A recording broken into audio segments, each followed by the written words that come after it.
The deep dive में आपका स्वागत है।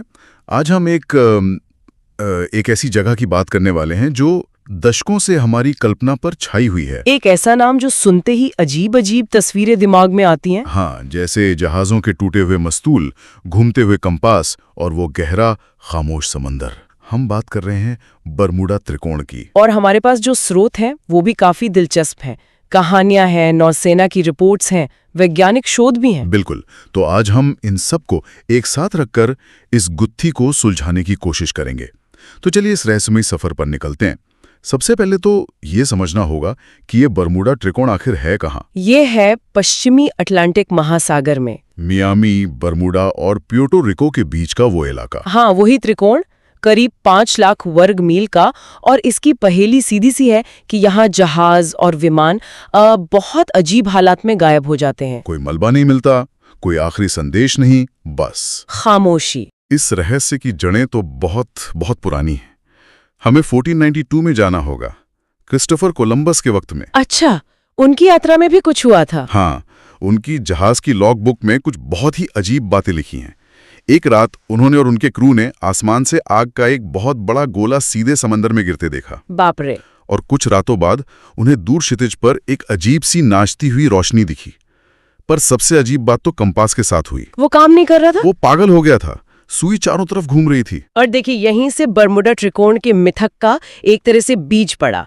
आज तो हम कह सकते हैं कि आग का गोला शायद कोई उल्कापिंड रहा होगा। और कंपास की गड़बड़ी वो उस इलाके की खास चुंबकीय विसंगतियों की वजह से हुई होगी। हम उस पर बाद में बात करेंगे, लेकिन जरा सोचिए, 500 साल पहले के नाविकों के लिए ये कितना डरावना रहा होगा। सही बात है। और ये कहानियां वक्त के साथ और भी खौफनाक होती गईं। 1881 की एलन ऑस्टिन जहाज की घटना तो वो तो किसी भूता कहानी जैसी लगती है। हाँ, वो कहानी तो बहुत ही अजीब है। इस जहाज को अटलांटिक में तैरता हुआ एक दूसरा बिल्कुल लावारिस जहाज मिला। उस पर कोई नहीं था, लेकिन सामान सब सही सलामत था। हाँ, तो कैप्टन ने फैसला किया कि वो इस जहाज को अपने साथ ले जाएंगे। उन्होंने अपने कुछ क्रू मेंबर्स को उस जहाज पर भेजा। और यहीं से कहानी में ट्विस्ट आता है। दोनों जहाज साथ साथ चल रहे थे कि एक बड़ा तूफान आया और वो अलग हो गए। और जब तूफान थमा और एलन ऑस्टिन को वो जहाज दोबारा मिला, वो फिर से खाली था। उस पर भेजा गया बचाव दल गायब। कुछ लोग तो कहते हैं कि कैप्टन ने एक और दल भेजने की कोशिश की थी, पर उन्होंने जाने से ही मना कर दिया। और यहीं से वो धारणा मजबूत हुई कि इस इलाके में कोई अनदेखी ताकत काम कर रही है। एलन ऑस्टिन जैसी कहानियां तो ठीक हैं, लोक कथाओं जैसी लगती हैं, लेकिन 20वीं सदी में जो हुआ उसने इस रहस्य को नौसेना की फाइलों और अखबारों की सुर्खियों में ला दिया। 1918 में यूएसएस साइक्लॉप्स, अमेरिकी नौसेना का एक विशाल जहाज। ये कोई छोटा मोटा जहाज नहीं था, 542 फीट लंबा, उस वक्त के सबसे बड़े जहाजों में से एक। और उस पर 309 लोग सवार थे। ये ब्राजील से बाल्टीमोर जा रहा था और इसने कोई संकट का संदेश नहीं भेजा। मौसम बिल्कुल साफ था और फिर बस गायब हो गया। अमेरिकी राष्ट्रपति वुडरो विल्सन ने कहा था, केवल ईश्वर और समुद्र जानते हैं कि उस जहाज के साथ क्या हुआ। आज 100 साल से ज्यादा हो गए हैं, उसका एक नट बोल्ट तक नहीं मिला है। ये अमेरिकी नौसेना के इतिहास में युद्ध के बाहर हुई सबसे बड़ी जनहानि है। साइक्लॉप्स का गायब होना एक बड़ा झटका था, लेकिन एक घटना ऐसी हुई जिसने इस रहस्य को दुनिया भर के लोगों की कल्पना में बसा दिया। 5 दिसंबर 1945, फ्लाइट 19। हाँ, ये घटना तो बरमूडा त्रिकोण के रहस्य का समझिए दिल है। 5 अमेरिकी नौसेना के बम वर्षक विमान थे। एक रूटीन ट्रेनिंग मिशन पर निकले थे फ्लोरिडा से। 14 अनुभवी पायलट और क्रू। सब कुछ नॉर्मल था, मौसम भी अच्छा था। लेकिन उड़ान के करीब 1.5 घंटे बाद कंट्रोल टावर को flight leader lieutenant Charles Taylor का एक घबराया हुआ संदेश मिला। उन्होंने कहा, कंट्रोल, हम रास्ता भटक गए हैं, हमें जमीन नहीं दिख रही। कंट्रोलर हैरान था। टेलर ने कहा, मुझे नहीं पता कि हम कहाँ हैं। और जब कंट्रोलर ने उन्हें पश्चिम की ओर मुड़ने को कहा तो टेलर का जवाब चौंकाने वाला था। उन्होंने कहा, मुझे नहीं पता कि पश्चिम किधर है, सब कुछ गलत है, अजीब है। और बात यही नहीं रुकी। दूसरे पायलट्स की बातचीत से भी पता चल रहा था कि वो भी उतने ही भ्रमित थे। एक ने तो कहा कि मेरे दोनों कंपास काम नहीं कर रहे। हाँ, और टेलर को लग रहा था कि वो फ्लोरिडा कीज के ऊपर हैं, लेकिन रडार बता रहा था कि वो बहामास के पास, मतलब बिल्कुल उल्टी दिशा में है। उनकी आखिरी बातचीत में सिर्फ घबराहट थी। ऐसा लगता है जैसे हम। और फिर खामोशी, 5 विमान गायब। लेकिन त्रासदी यहीं खत्म नहीं हुई। नहीं, नौसेना ने तुरंत एक बड़ा बचाव अभियान शुरू किया। एक मार्टिन मैरिनर बचाव विमान जिसमें 13 लोग थे उसे भेजा गया। इस विमान को उड़ता हुआ गैस टैंक भी कहते थे। हाँ, क्योंकि उसमें ईंधन बहुत होता था। और उड़ान भरने के महज 23 मिनट के बाद ये बचाव विमान भी रडार से गायब हो गया। उस रात पास से गुजर रहे एक जहाज ने आसमान में एक बड़ा धमाका देखा था और पानी पर तेल की परत भी मिली थी, ठीक उसी जगह। तो माना जाता है कि वो हवा में ही भट गया। तो एक ही दोपहर में 6 विमान और 27 लोग अटलांटिक महासागर में बिना कोई निशान छोड़े समा गए। इस एक घटना ने बरमूडा त्रिकोण को हमेशा के लिए रहस्य का प्रतीक बना दिया। ठीक है, तो इतनी सारी कहानियां हैं, मतलब दिमाग चकरा जाता है। हो क्या रहा था इस इलाके में? यहीं पर तरह तरह के सिद्धांत आते हैं। हाँ, कुछ तो हमारी कल्पना को गुदगुदाते हैं और कुछ विज्ञान की कसौटी पर खरे उतरने की कोशिश करते हैं। हाँ, सबसे पहले तो वो रोमांचक वाले एलियंस का अपहरण। हाँ, ये थ्योरी तो बहुत चलती है कि इस इलाके में एलियंस का कोई अंडर वाटर बेस है और वो रिसर्च के लिए यहाँ से लोगों को उठा ले जाते हैं। फिर एक और है टाइम वॉर्प या किसी दूसरे डायमेंशन का दरवाजा, कि जहाज हमारे समय से निकलकर कहीं और पहुंच जाते हैं। और एक मेरी पसंदीदा है अटलांटिस के खोए हुए शहर की थ्योरी।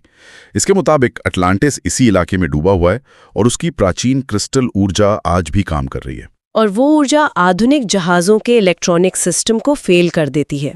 सुनने में तो ये किसी साइंस फिक्शन फिल्म की कहानी जैसा लगता है। बिल्कुल, और ये कहानियां दिलचस्प हैं क्योंकि ये हमें एक आसान जवाब देती हैं, भले ही उसका कोई सबूत न हो।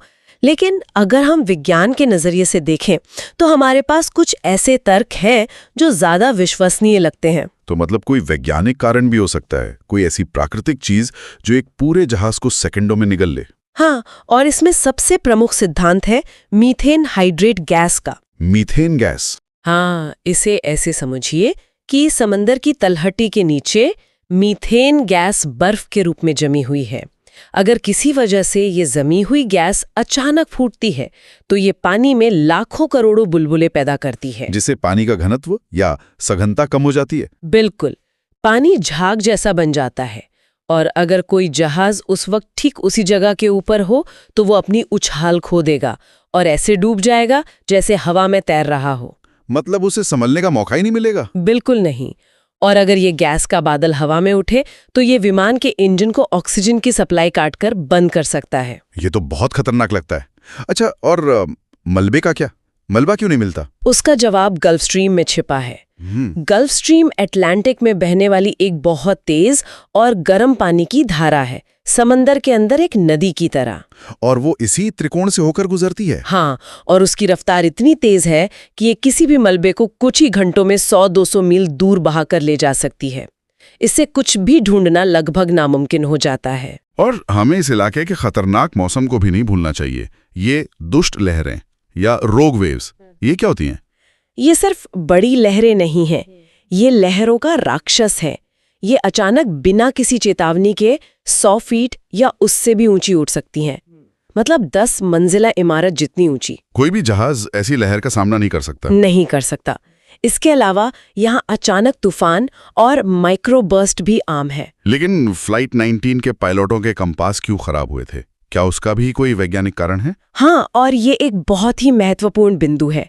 बरमूडा त्रिकोण दुनिया की उन कुछ गिनी चुनी जगहों में से एक है जहां एक एगोनिक लाइन गुजरती है। एगोनिक लाइन, ये क्या है? ये एक ऐसी काल्पनिक रेखा है जहां चुंबकीय उत्तर, मतलब वो दिशा जिधर कंपास की सुई इशारा करती है, और वास्तविक भौगोलिक उत्तर यानी पृथ्वी का उत्तरी ध्रुव एक सीध में आ जाते हैं। अच्छा, तो इसका क्या असर होता है? देखिए, ज्यादातर जगहों पर इन दोनों उत्तरों में थोड़ा अंतर होता है जिसे पायलट और नाविक कैलकुलेट करके चलते हैं, लेकिन इस एगोनिक लाइन पर ये अंतर शून्य हो जाता है। इससे कंपास में गड़बड़ी हो सकती है। तो अगर कोई पायलट इसके लिए तैयार नहीं है तो वो आसानी से भ्रमित हो सकता है। ये फ्लाइट 19 के पायलटों के भ्रम को बहुत हद तक समझा सकता है, जो बार बार कह रहे थे कि उनके कंपास अजीब व्यवहार कर रहे थे। तो हमारे पास एलियंस हैं, टाइम वॉर्प्स हैं, और दूसरी तरफ मीथेन गैस, गल्फ स्ट्रीम और चुंबकीय विसंगतियां हैं। लेकिन क्या होगा अगर मैं कहूं कि हमारे स्रोतों में छिपा सबसे बड़ा रहस्य यह है कि शायद यहां कोई रहस्य है ही नहीं? ये तो एक बहुत बड़ा सवाल है। हमारे स्रोतों में सबसे चौंकाने वाली बात अमेरिकन कोस्ट गार्ड, NOAA और यहां तक कि दुनिया की सबसे बड़ी शिपिंग बीमा कंपनी लॉयड्स ऑफ लंदन के रिकॉर्ड से आती है। और वो सब क्या कहते हैं? वो सभी एक ही बात करते हैं। बरमूडा त्रिकोण में किसी भी अन्य व्यस्त समुद्री रास्ते की तुलना में ज्यादा दुर्घटनाएं नहीं होती हैं। ये जानकारी तो पूरे रहस्य पर एक नया प्रकाश डालती है। मतलब इसका रहस्य शायद इसलिए है क्योंकि ये दुनिया के सबसे व्यस्त शिपिंग और हवाई मार्गों में से एक है। जहां ट्रैफिक ज्यादा होगा वहां हादसे भी ज्यादा होंगे। बिल्कुल। कई घटनाओं को मानवीय भूल, तकनीकी खराबी या खराब मौसम के लिए जिम्मेदार ठहराया जा सकता है, जिन्हें बाद में रहस्यमयी कहानियों में बदल दिया गया। तो क्या इसका मतलब है कि ये सब सिर्फ कहानियां हैं? पूरी तरह से नहीं। यहाँ एक लेकिन भी है। ये सच है कि कई घटनाओं के तार्किक स्पष्टीकरण हैं, लेकिन यूएसएस साइक्लोप्स और फ्लाइट 19 जैसे कुछ मामले वो आज भी अनसुलझे हैं? हाँ, उनका कोई संतोषजनक और अंतिम स्पष्टीकरण नहीं मिला है। कोई मलबा नहीं, कोई सुराग नहीं, और यही कुछ अनसुलझे मामले इस रहस्य को जिंदा रखते हैं। ये वो कहानियां हैं जो हमें ये मानने पर मजबूर करती हैं कि शायद सब कुछ समझाया नहीं जा सकता। बिल्कुल। तो शायद बरमूडा त्रिकोण सिर्फ एक भौगोलिक स्थान नहीं है, ये एक किंवदंती बन चुका है। एक ऐसी कहानी जिसे हमारे डर, हमारी जिज्ञासा और महासागर की विशाल शक्ति ने मिलकर गढ़ा है। विज्ञान कई सवालों के जवाब दे सकता है, लेकिन जो कुछ सवाल अनसुलझे रह जाते हैं वे हमारी कल्पना को हमेशा के लिए जकड़ लेते हैं। तो आज की इस गहरी पड़ताल से हम क्या सीखते हैं? बरमूडा त्रिकोण विज्ञान, मिथक और मानवीय कल्पना का एक आकर्षक चौराहा है। और ये हमें ये भी याद दिलाता है कि प्रकृति, खास तौर पर महासागर, कितनी शक्तिशाली और रहस्यमयी है। हम भले ही तकनीक में कितनी भी तरक्की कर लें, पर अभी भी बहुत कुछ है जो हमारी समझ से परे है। हाँ, और शायद यही बात हमें हमेशा विनम्र बने रहने की सीख देती है। मानवीय गलतियों का नतीजा है। तो फिर हम अज्ञात की कहानियों से इतने मोहित क्यों होते हैं? क्या ये सिर्फ रोमांच की तलाश है, या ये हमारी गहरी मानवीय प्रवृत्ति है कि हम उन सवालों के जवाब खोजें जिन्हें विज्ञान अभी तक पूरी तरह से समझा नहीं पाया है?